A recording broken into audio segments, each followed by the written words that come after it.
Hello, welcome to another edition of Tactical Gear Magazine Online.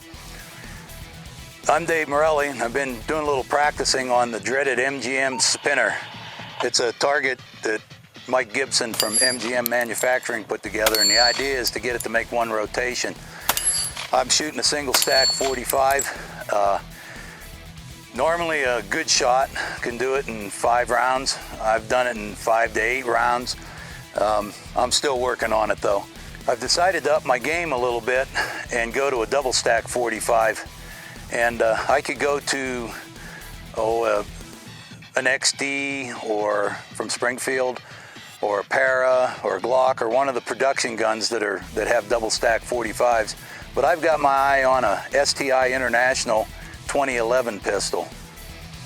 With the help of Brownells, one of the largest suppliers of gun parts and accessories, we're going to build in the next several editions of Dave's Tech Tips. We're going to build one from scratch.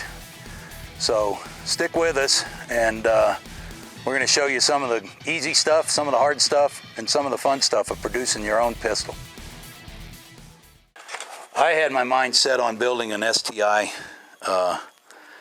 2011 pistol. It's a 1911 frame. One of the biggest differences is the bigger grip to facilitate a double stack magazine, and it's actually a polymer grip, and it's bolted to the lower part of the frame for the firearm. You can buy these from Brownells, and you can buy separate slide and frame and fit it yourself, or I went ahead and let STI fit this frame because they do a great job, and this top and bottom were matched when I bought it, and it's a beautiful fit. Some of the other parts I'm using Wilson Combat for firing pin, slide release. On the safety, I went with STI's safety, and the reason is where it locks into the notch in the frame to stop the frame from moving back and forth. The STI is cut to where it fits the STI notch in the slide more perfectly. And of course I went with an ambidextrous safety. You're going to need an assortment of links. They're all different sizes, and they go on the bottom of the barrel, and the different sizes designate how much the barrel will go up and down when it locks up and when it opens to eject the shell. We went with Brownells. This sight is actually from STI, and it's a Bomar cut on the frame. The slide is cut with a Bomar in the back, and it has a 60 by 300 notch cut in the front for the front sight. You can buy the trigger group both in a where you can tune the trigger yourself, or you can buy a trigger group that's pre-tuned to a weight. This one here is from Cylinder and Slide, and it's a beautiful trigger. I put it in the gun, and it fits perfectly. It functioned perfect. I didn't have to do anything to it, and I bought it as a 3.5 pound trigger, and it lets go exactly at 3.5 pounds. It's perfect. The gun comes with a mainspring housing. All you have to do is put a spring in there and a stop, and it's held in by a small pin, so when you go to put it in the bottom of the gun, it's easier to stick in there. That comes with the gun. You're going to need a set of springs. I like buying spring sets.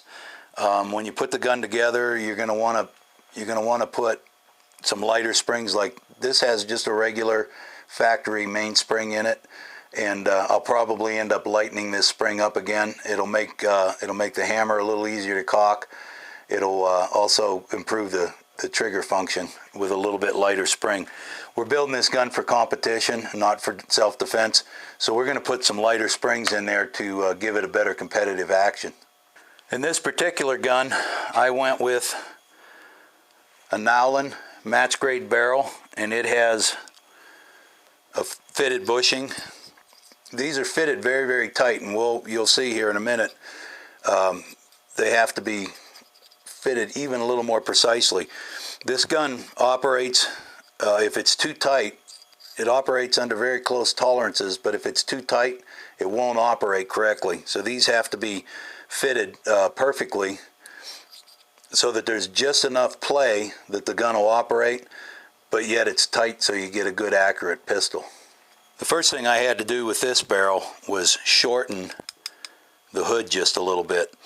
You can do it with a file or you can do it with a belt sander, but you don't want to go too much, because if you go too much, then you'll have to actually build this up again somehow, maybe weld something on it or buy another barrel. You'll pretty much ruin the barrel. So you want to go a little bit at a time, and when that sits flush against the bolt face, these lugs should fit into the grooves in the slide. Once you get that close, or if you buy a barrel like the Nighthawk Custom that's a full fit barrel, you'll have to take a little bit of material off the front of these lugs. And you could do that with a small file. You're going to need a couple small files.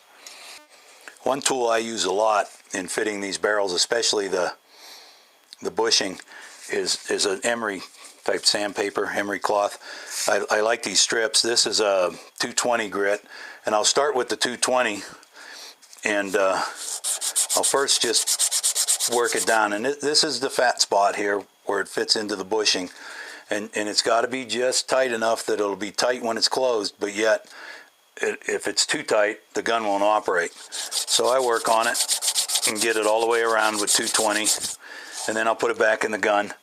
And after you put it in the gun and work it a little bit, you don't have to put the whole gun together, just to slide the barrel and the slide lock and work it back and forth, and you'll start to see little marks on here where it's fitting tight, if it is fitting tight, and that gives you an idea where you want to work it down.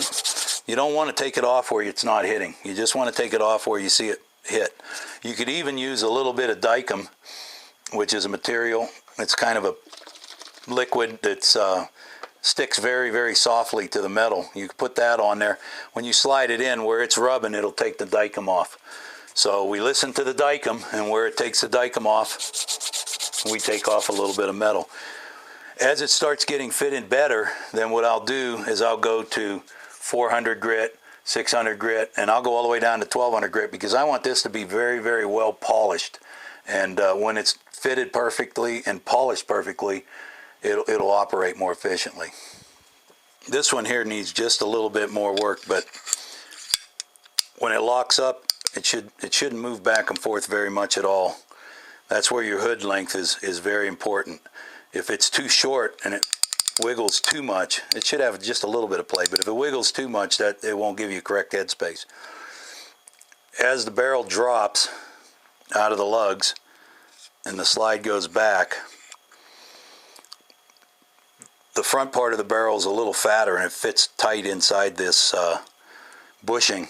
So when it's closed, it's a good tight fit for accuracy. And then as the barrel drops, the barrel actually drops like this. And if it's too tight, it won't move smoothly. So the barrel has to be a little smaller in there.